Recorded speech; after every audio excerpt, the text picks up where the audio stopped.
इससे पहले कि तुम सब लोग कमेंट करो, मैं पहले ही बता देता हूँ, हर हफ्ते में एक चैप्टर रिलीज होता है। अब उस चैप्टर में हो सकता है 8 मिनट की वीडियो बने, 10 मिनट की बने, 12 मिनट की बने, या हो सकता है 20 मिनट की बन जाए, तो वो मैं बना देता हूँ। उससे आगे वो मेरे हाथ में नहीं है कि मैं इसकी कितनी लंबी वीडियो बना सकता हूँ। अगर 10 चैप्टर आ जाते हैं तो मैं 1 घंटे की वीडियो बना दूंगा, लेकिन अनफॉर्चुनेटली वो आते नहीं हैं। तो एक हफ्ते में एक चैप्टर और शायद 10 मिनट की वीडियो। डिमिट्री वॉर के लास्ट एपिसोड में हमने ये देखा था कि रोमन मार्की बेल्फिर से बात करता और उसके साथ जो भी बातचीत हुई थी वो उसे रिकॉर्ड कर लेता और कहता है कि तुम्हें खुद वल्हाला के एम्परर को मारना होगा या फिर उसके खिलाफ बगावत करनी होगी, वरना मैं ये रिकॉर्डिंग वल्हाला के किंग के पास भेज दूंगा। और अब वो वहां पर मजबूर होता और गुस्से से पागल हो जाता है। अब आगे, अब रोमन मार्की बेल्फिर के साथ ही कॉन्वर्सेशन खत्म करता है और अब वो सारा का सारा प्लान समझाता है। वो बताता है ये लोग बहुत ज्यादा डेस्परेट हो जाते हैं जब उन्हें बिल्कुल एज पर ले जाया जाता है। वल्हाला में हेरनार्ड में सारे के सारे रिबेल आर्मी है, उसके साथ साथ जो नॉर्मल लोग हैं वो भी गुस्सा है, राइट्स कर रहे हैं। उसके साथ साथ वल्हाला के नॉर्थ में डिमिट्रीज एलाइड फोर्सेस हैं, उसके बाद वेस्ट में किंगडम अलायंस फोर्सेस हैं, और फाइनली एक गद्दार जो कि उनके बीच में है, जो किंग के सबसे पास होता है। सारा का सारा बोर्ड सेट हो चुका है, सारी प्रिपरेशन कंप्लीट हो चुकी हैं और वल्हाला को बिल्कुल एज तक पुश कर दिया गया है। अब चाहे जो कुछ भी हो, अल्टीमेट बेनिफिट डिमिट्रीज का ही होगा। लेकिन सिर्फ और सिर्फ एक चीज की दिक्कत है कि अगर क्रोनोस बीच में आता है तो सिचुएशन चेंज हो सकती है, क्योंकि वही एक वेरिएबल है जो कि वल्हाला को बचा सकता है। लेकिन रोमन डिमिट्री इतनी आसानी से हार नहीं मानने वाला, तो वो अपने प्लान को ऐसे फेल होने नहीं देगा। इसीलिए हमें कुछ दिन बाद का सीन दिखाया जाता है जहां पर रोमन डिमिट्री ने ऑर्डर दिया था कि क्रोनोस एम्पायर में जाओ और उन्हें ढंग से समझा कर आओ कि बीच में पड़ने की कोई जरूरत नहीं है। हम दोनों ने सीज फायर एग्रीमेंट पर साइन किया था, अगर तुम वहां पर जाते हो तो मैं तुम्हें बर्बाद कर दूंगा। और ऑब्वियसली रोमन की तरफ से वहां पर कौन जाएगा? वही चालाक लोमड़ी काउंट फेबियस। वो क्रोनोस एम्पायर में जाता और जाते ही कहता है कि यार इसीलिए लॉन्ग डिस्टेंस वॉर्प इतने ज्यादा एग्जॉस्टिंग होते हैं, मुझे बिल्कुल पसंद नहीं है। वो वहां पर खासता है, आसपास देखता है और मन ही मन सोचता है कि यार इसके सोल्जर कुछ ज्यादा ही विशियसली घूर रहे हैं। लेकिन वहां पर एक सोल्जर आता और कहता है कि लॉर्ड फेबियस, हम आपको एस्कॉर्ट करेंगे। और काउंट फेबियस कहता है कि मैंने यहाँ पर काफी सारे रूमर सुने हैं कि क्रोनोस का एम्परर अभी रेस्ट कर रहा है, तो मुझे सबसे पहले उसके पास लेकर चलो जो यहाँ पर डिसीजन बनाने की अथॉरिटी रखता है। और हाँ, मैं तुम्हें पहले ही वार्न करता हूँ कि अगर तुम मुझे किसी लो रैंकिंग लैकी के पास लेकर चलोगे तो मैं बिना किसी हेजिटेशन के वापस चला जाऊंगा। तो मुझे उसी के पास लेकर जाना जिसके पास एक्चुअल में पावर हो, जो फैसला ले सके। उसके बाद हमें क्रोनोस एम्पायर के right hand man marquee Memphis के ऑफिस का सीन दिखाया जाता है, जहां पर वो दोनों बैठते हैं और फेबियस कहता है हम आपस में कुछ ज्यादा ही नहीं मिल रहे हैं। लेकिन उसके बाद हंसकर कहने लग जाता है कि हम जैसे रिटेनर्स जो कि एम्परर के बहुत ज्यादा क्लोज होते हैं, हमें अपने लिए पर्सनल टाइम मिलता ही कहाँ है। अब वो हंसने लग जाता है, लेकिन उसके जो सामने इंसान बैठा हो तो वो कहता है कि क्या तुम सीधा पॉइंट पर आओगे? और फेबियस कहता है वेल, अगर तुम इंसिस्ट कर रहे हो तो मैं सीधा पॉइंट पर आता हूँ। और वो कहता है कि हमें रिसेंटली इंटेल मिली थी कि क्रोनोस एम्पायर अपने ट्रूप्स को इकट्ठा कर रहा है कायरो बॉर्डर पर, जिनका ऑफिशियल रीजन ये है कि वो ट्रेनिंग के लिए वहां पर हैं। लेकिन इस टाइम पर ऐसा मूव करना जब एक कॉन्फ्लिक्ट पहले ही चल रहा है वल्हाला और डिमिट्री के बीच में, लॉर्ड रोमन बहुत ज्यादा नाखुश हैं इस चीज से। वो उसकी तरफ घूरते हैं, वो दोनों कुछ सेकंड्स तक कुछ नहीं बोलते हैं। वहां पर टेंशन और ऑकवर्डनेस दोनों थी। उसके बाद वो स्माइल करता और कहता है कि मुझे नहीं लगता कि डिमिट्रीज को इस चीज में इंटरफेयर करना चाहिए, क्योंकि इस चीज का उनसे कोई लेना देना नहीं है। और फेबियस कहता है कि यस, आई सपोज अगर तुम ये कह रहे हो तो मैं तुम्हारी बात मान लेता हूँ। अगर तुम ये कहते हो कि इस चीज का हमारे सीज फायर से कोई भी लेना देना नहीं है तो भी मैं मान लेता हूँ। लेकिन अगर तुमने कोई अपनी स्पेशल डील वल्हाला के साथ बनाई है तब भी डिप्लोमेटिकली ये बहुत ज्यादा बेकार चीज होगी, क्योंकि अगर तुम वहां पर जाकर अपनी किसी स्पेशल डील को मानते भी हो तब भी हम तुम्हें अकाउंटेबल मानेंगे, हम तुम्हें सजा देने के लिए यहाँ पर आएंगे। और वो सामने वाला इंसान बोलता है कि काउंट फेबियस, अगर हमारे पास कोई भी इंटेंशन होती कि हमें डिमिट्रीज को अटैक करना है तो हम अभी तक उसे अटैक कर चुके होते।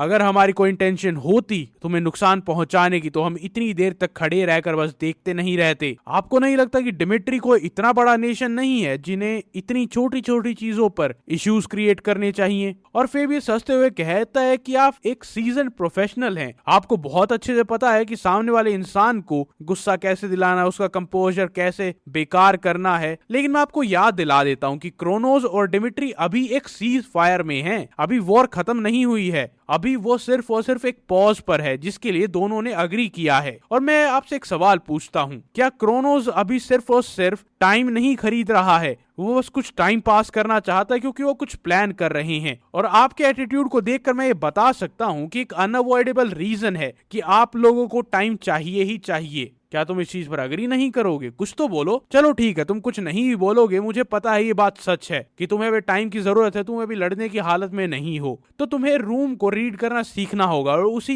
हिसाब से एक्ट किया करो। तुम्हारे इंटेंशन कुछ भी हो सकते, तुम वल्हाला को दोस्त मानते हो, दुश्मन मानते हो, जो चाहे मानो, हमें उससे कोई फर्क नहीं पड़ता। लेकिन अगर तुमने कोई भी मूव किया तो डिमिट्री वहां पर बैठा ही नहीं रहेगा, वो सबसे पहले तुम पर अटैक करने के लिए आएगा। और मार्की मेम्फिस वहां पर स्माइल करता और कहता है कि आपकी रेपुटेशन सच में कमाल की है, आप बहुत ज्यादा शार्प हैं, आपकी जुबान बहुत ज्यादा तेज है, आप स्मार्ट भी हैं। और वो हंसते हुए कहता है कि क्रोनोस की पूरी इंटेंशन है कि वो सीज फायर को मेंटेन करना चाहते हैं और हम आगे भी ऐसा ही करेंगे। हम बॉर्डर्स पर अपनी कोई भी मूवमेंट नहीं करेंगे और अगर आप चाहें तो हम वहां पर अपने ट्रूप्स के नंबर को कम भी कर सकते हैं। लेकिन काउंट फेबियस, आपको नहीं लगता कि आप कुछ ज्यादा बोल रहे हैं? क्योंकि अभी अभी आप एक शेर की टेरिटरी में आए और यहाँ पर आकर आप इतना ज्यादा बोल रहे हैं कि आपको डर नहीं लगता? एक ऐसा इंसान जिसे लोमड़ी कहा जाता था, जो कि पहले कायरोस का पार्ट था, आप कभी ऐसे इंसान नहीं थे जिसके अंदर एक स्पिरिट ऑफ सैक्रिफाइस थी। लेकिन अब क्या बदल गया है? वहां पर चाय ठंडी हो रही थी और फेबियस चाय को उठाते हुए कहते हैं कि अरे मैं बिल्कुल वैसा इंसान नहीं हूँ, मैं मीनिंगलेस सैक्रिफाइस में बिल्कुल नहीं मानता। ऐसे वही लोग करते हैं जो कि बेवकूफ होते हैं, जो अपनी जिंदगी को ऐसे ही बर्बाद कर देते हैं। लेकिन फिर भी मैं आपको एक रीजन बता देता हूँ कि मैं क्रोनोस में आकर तुम्हारे सामने बैठकर तुमसे ऐसे बात इसलिए कर रहा हूँ क्योंकि मैं लॉर्ड रोमन डिमिट्री के लिए एक इंडिस्पेंसेबल फिगर हूँ, मैं उनके लिए बहुत ज्यादा इंपॉर्टेंट हूँ और रोमन डिमिट्री मुझे प्रोटेक्ट करने के लिए कुछ भी करेंगे, इसीलिए मुझे अपनी जान की कोई चिंता नहीं है। अगर मैं यहाँ पर मारा जाता हूँ तो एक बात याद रखना कि क्रोनोस एम्पायर कम से कम उसकी आधी पॉपुलेशन तबाह होगी, ये बात याद रखना। तो अगर तुम सोच भी रहे थे कि तुम मुझे कोई धमकी दे सकते हो तो उसे अपने मन में ही रखना। उसके बाद फेबियस उसे चाय के लिए थैंक यू बोलता और वहां से चला जाता है। अब उसके बाद हमें एक और सीन दिखाया जाता है जहां पर एक अंधेरे कमरे में लोग बात कर रहे होते हैं कि क्रोनोस के साथ क्या बात हुई, और दूसरा इंसान जवाब देता है क्रोनोस एम्पायर ने कहा है कि वो इस चीज में इंटरफेयर नहीं करेंगे, ये तुम्हारी दिक्कत है, तुम संभालो। और वो दूसरा इंसान कहता है कि मतलब क्रोनोस एम्पायर बस देखता रहेगा और बाद में यहाँ पर आकर फायदा उठाएगा। वहां पर बात चलती है कि हमारी लीडरशिप पहले ही बहुत ज्यादा कॉर्नर्ड हो चुकी है। ये मार्की बेल्फेयर होता है जिसे रोमन ने अल्टीमेटम दिया था कि तुम्हें एक हफ्ते में ये सब कुछ करना होगा। वहां पर बातें चलती हैं कि एम्परर पहले ही छुपे हुए हैं, अब इस वॉर का आउटकम कुछ भी हो लेकिन हमारी फैमिलीज को सबसे ज्यादा डैमेज होगा। ये सारे सारे नोबल फैमिली से आए हुए लीडर्स थे, वो कहते हैं कि अगर ये वॉर चलती है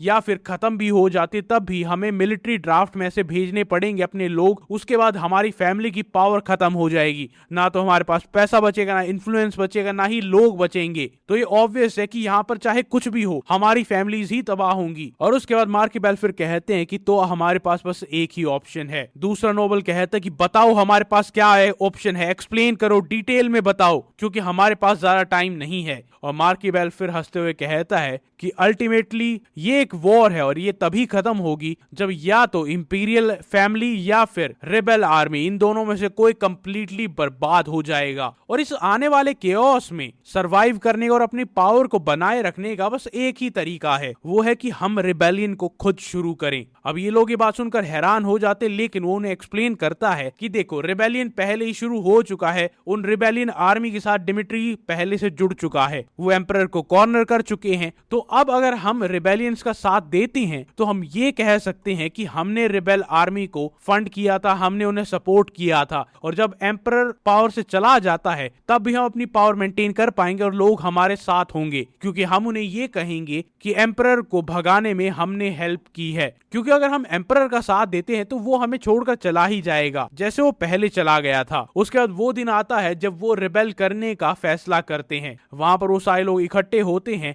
और हुडेड फिगर्स में आगे जा रहे होते हैं, जहां पर सोल्जर्स उन्हें देखकर इग्नोर कर देता है और वो आपस में बात करते हैं कि हमने ज्यादातर लोगों को यहाँ पर खरीद लिया है। और मार्की बेल्फिर मनी मन सोच रहा होता है कि एम्परर ऑफ वल्हाला, तुम अपने ओवर कॉन्फिडेंस को बहुत ज्यादा रिग्रेट करोगे और अब हमें इंपीरियल पैलेस पर अटैक करना होगा। अब कमेंट करके जरूर बताना कि क्या तुम्हें लगता है कि वल्हाला का एम्परर इतनी आसानी से मारा जाएगा।